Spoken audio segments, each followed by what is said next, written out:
Welcome to my YouTube channel. Ito po yung mga ginagawa kong video about medical assistance.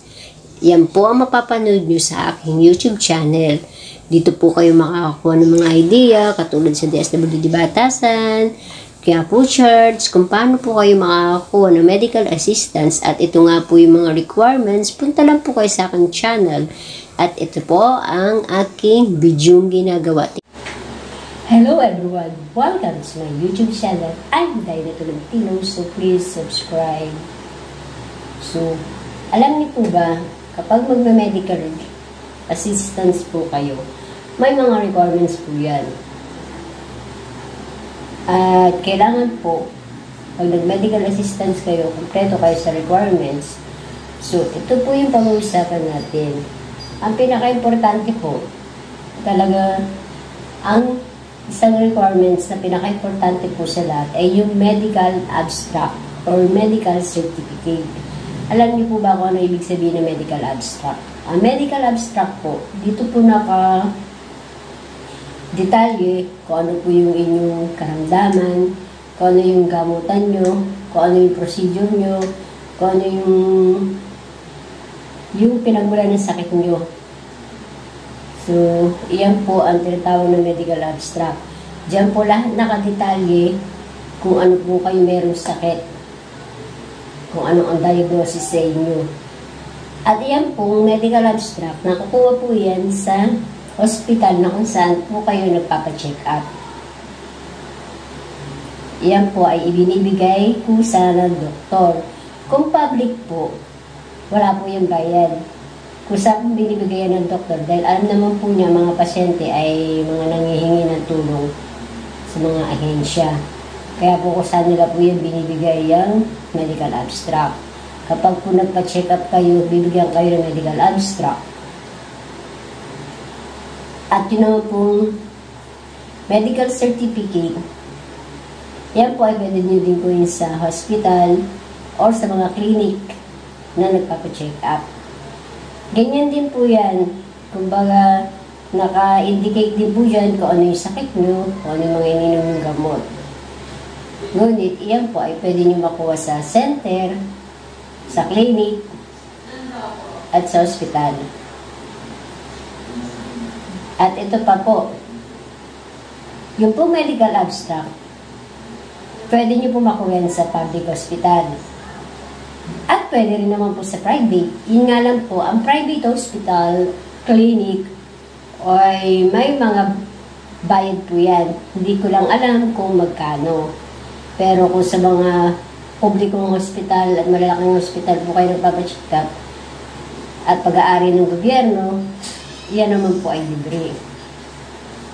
Ganon din naman po yung mga medical certificate.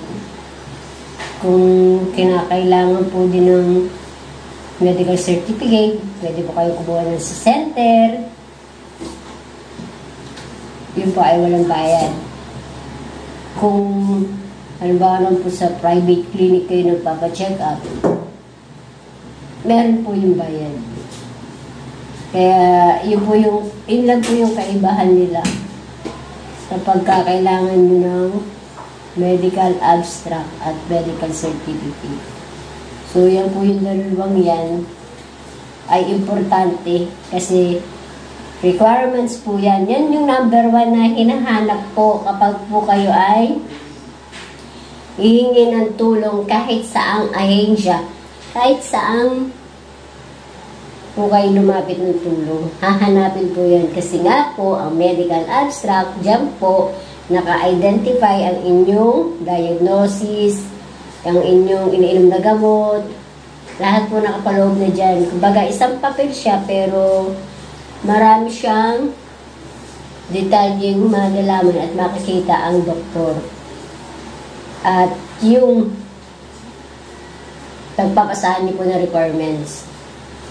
Kaya, kailangan po, pag nagpa-check up po kayo, huwag niyo kalimutan kung saan na rin kayo humingi ng medical abstract o medical certificate. Pero yan ay binibigay talaga ng doktor. Eh, siyempre, minsan, baka nakakalimot din ng pasyente. So, kapag ka naman po, halimbawa, na meron na kayo medical abstract, Punta po kayo dun sa medical records ng inyong hospital. Ganon din po yung medical certificate. Punta na po kayo dun sa medical records. Para yung medical certificate at medical abstract nyo po ay ma-record ng hospital. Once na nagpunta po kayo dun, yung binigay sa inyo medical abstract ng doktor, kukunin po sa inyo yan ng medical record section. Ang gagawin po sa inyo, utusan po kayo magpa-xerox ng kung ilang kopya yung kailangan nyo. Halimbawa, 3 kopya. Pa-xerox nyo po yung 3 kopya. Ibabalik nyo po yung original medical records tapos yung xerox. Ang gagawin po dyan ng medical record section, kukunin po yung original na ibinigay sa inyo ng doktor na medical abstract.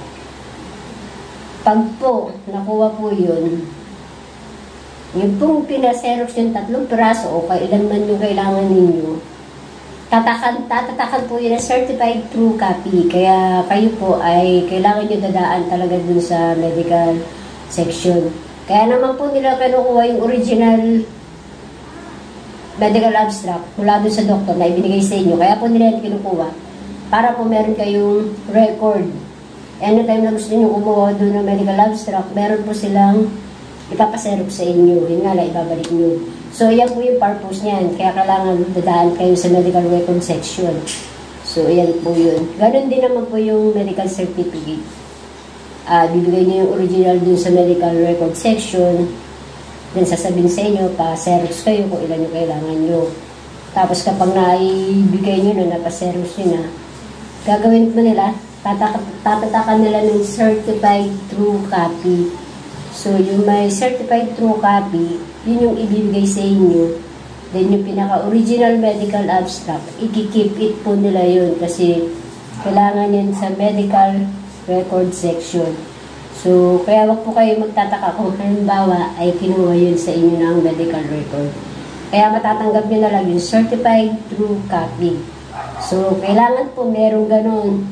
May tatak ng medical record, pirma ng certified true copy. So, yun po yun.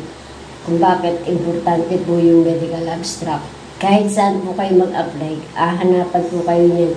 Kahit mag-claim po kayo ng mga benefits ninyo, like yung mga nag-a-apply sa SS ng sickness, disability, naghahanap po sila ng medical abstract. Lalo na sa mga ahensya po na hingan nyo ng tulong kung nangailangan kayo ng mga medical assistance. So, yan po ang kahalagahan ng medical abstract and medical certificate. Ang pagkakaiba lang po nila, kung sa private hospital kayo nag-check up, may bayad. Pero kung sa public hospital kayo nagpapa-check up, wala pong bayad yung mga ganun dokumento.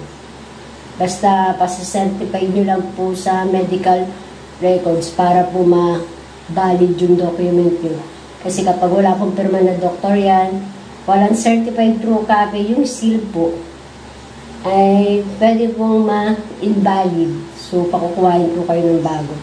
Kaya, yan po yung importante. Marami po kasi nagkakaganyang problema eh. Hindi nila napapacertified true copy yung kanilang mga dokumento. So, yun lang po yung may share ko sa inyo. Pinaka-importanting requirements pag medical assistance po kayo ay yung medical abstract and medical certificate. Then yung pag magpapile kayo ng mga sickness, disability, yan po yun. So, thank you po and God bless. Subscribe nyo na lang po ako. Dahil na, Talim TV.